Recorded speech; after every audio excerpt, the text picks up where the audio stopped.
গ্রামের ছেলে শুভময়। চাঁদপুর নামে ছোট্ট একটা গ্রাম।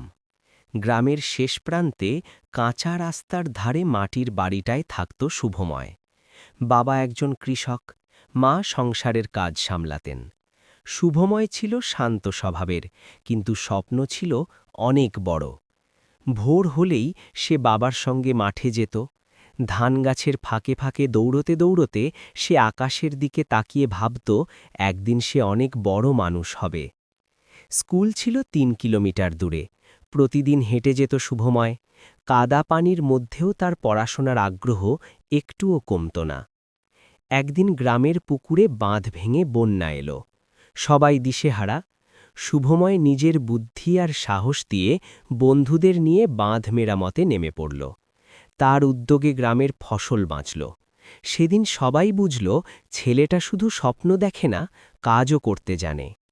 বছর কেটে গেল। পড়াশোনায় ভালো করে শুভময় শহরে পড়তে গেল, কিন্তু সে তার গ্রামকে ভুলে যায়নি। বড় হয়ে সে কৃষিবিদ হল।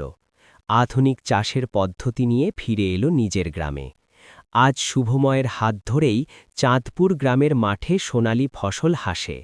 গ্রামের ছেলেটা প্রমাণ করেছে, মাটিতে পা রেখেই আকাশ ছোঁয়া যায়।